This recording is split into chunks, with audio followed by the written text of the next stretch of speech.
If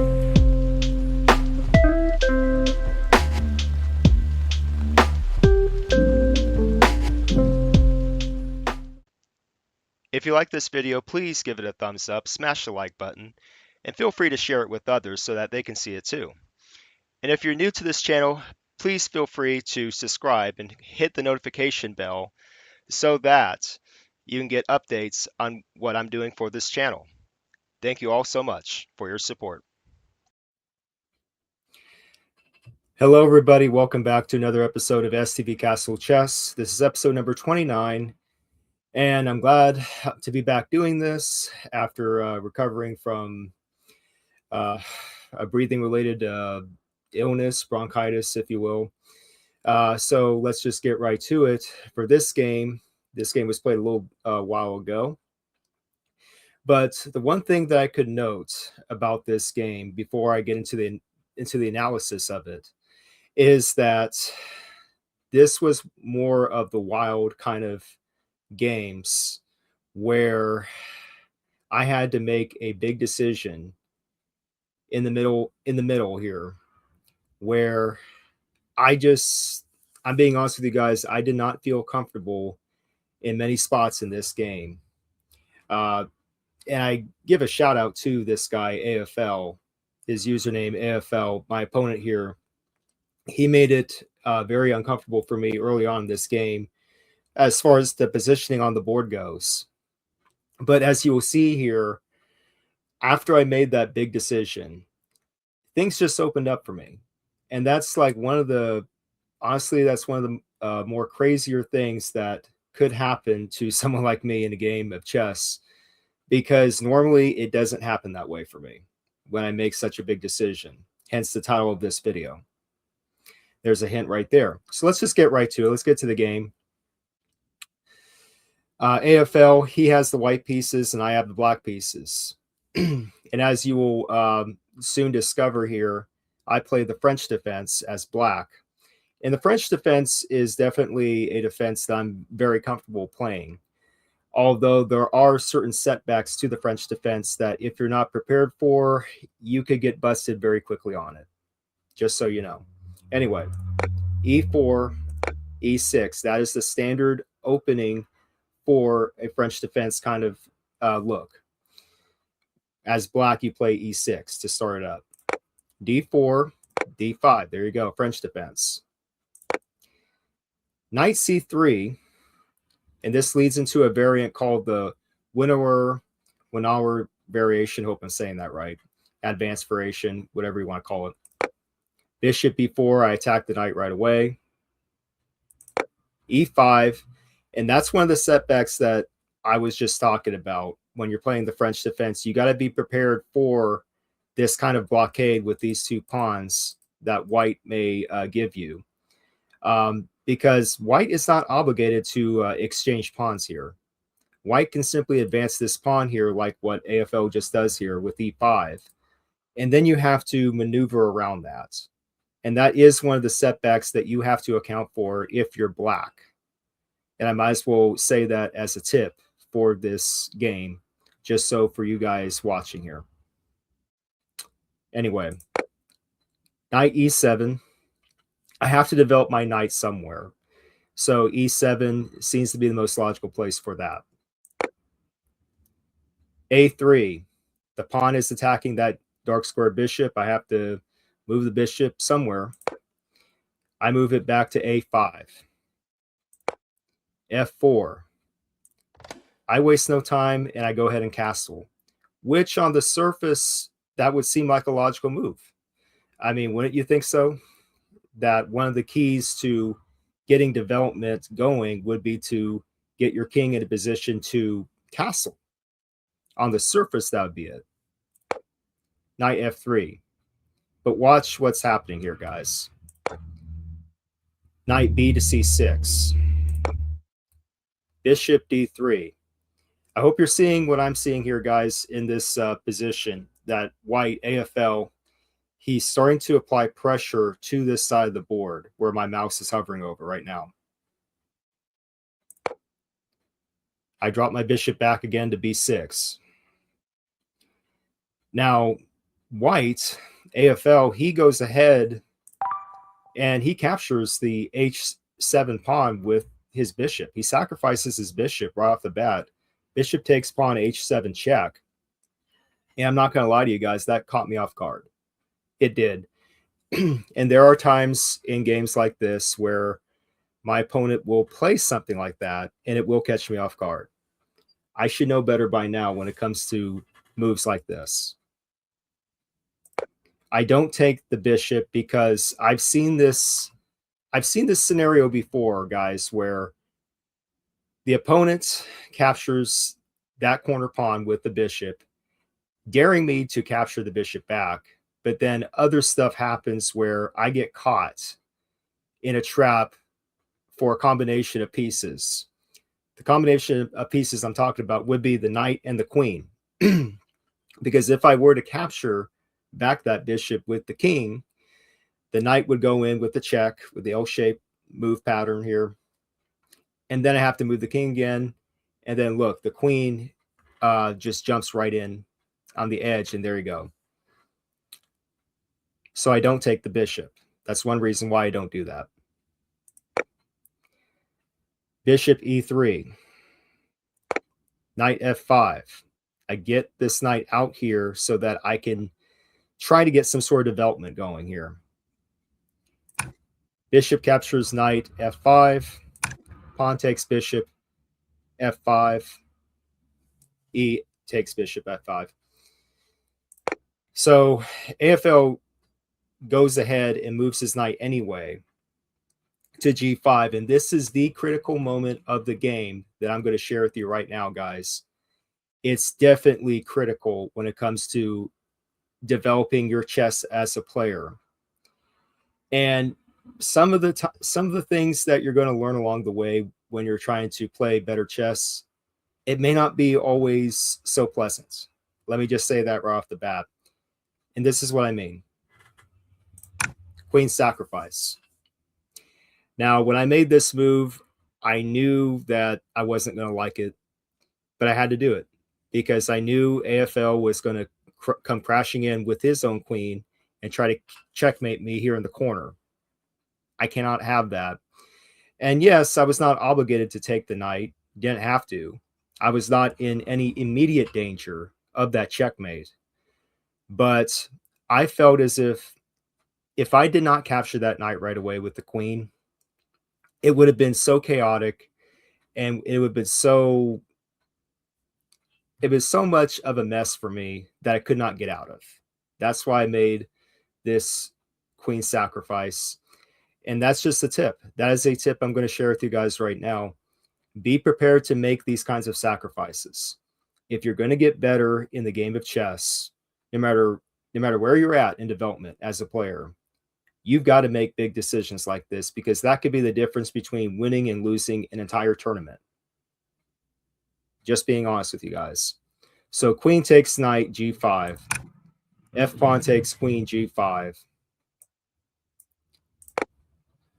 Bishop e6. I go back to just developing pieces. Knight a4. Knight e7. Knight takes bishop b6. A pawn takes knight b6. h4. Now I know what AFL is trying to do here. He's trying to come crashing down with a pawn storm of sorts. Rook f to c8. h5. He's still doing it, and I don't blame him for doing this because he has a great position here on this side of the board.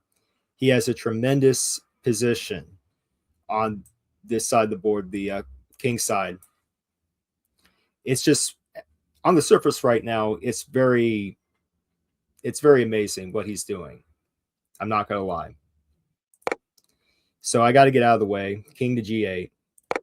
h6. He's still putting pressure on my king.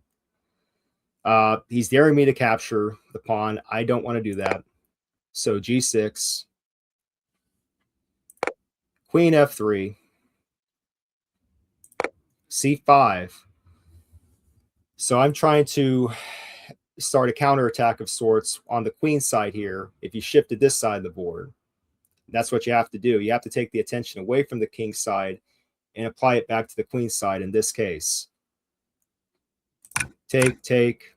That pawn is covered by the rook. Don't worry. c4, rook to a4. Now, here's the funny thing about this game, and this is what I was talking about at the beginning, that after I made that queen sacrifice, things seemed to open up for me quite well.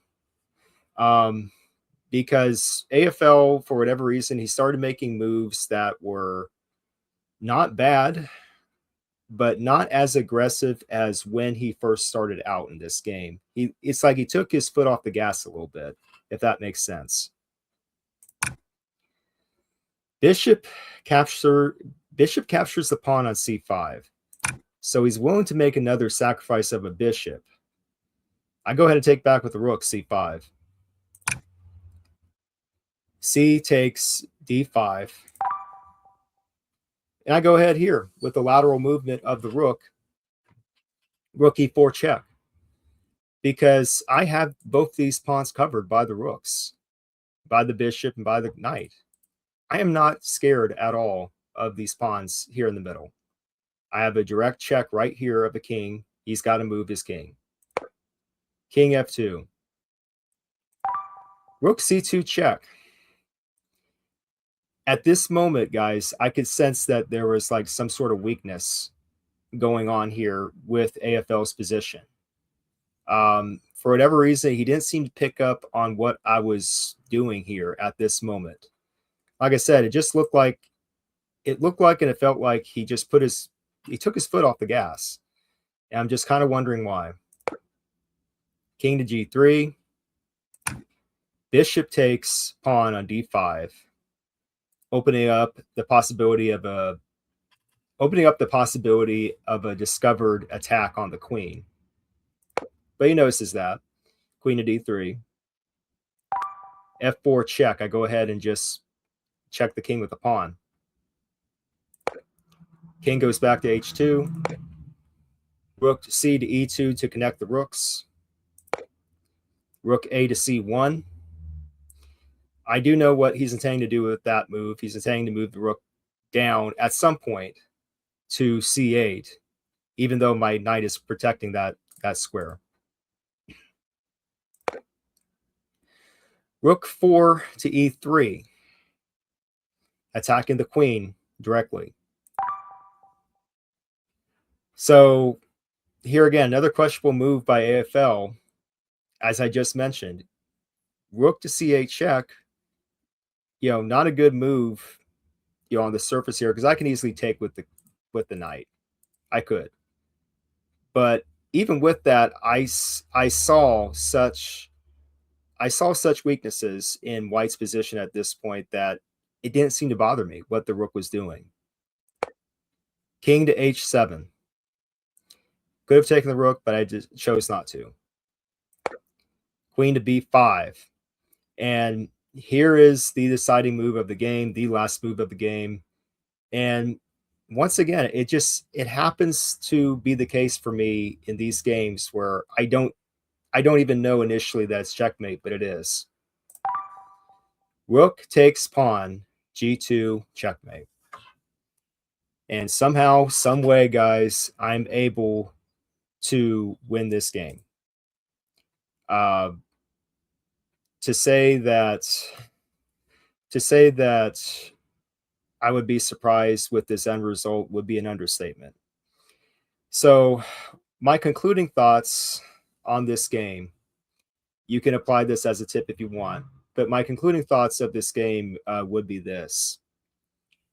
There are going to be times in the heat of battle that you're going to have to make such a big decision, such as making that queen sacrifice, which I made way back earlier in this game, that could decide the momentum of the game, no matter where it shifts.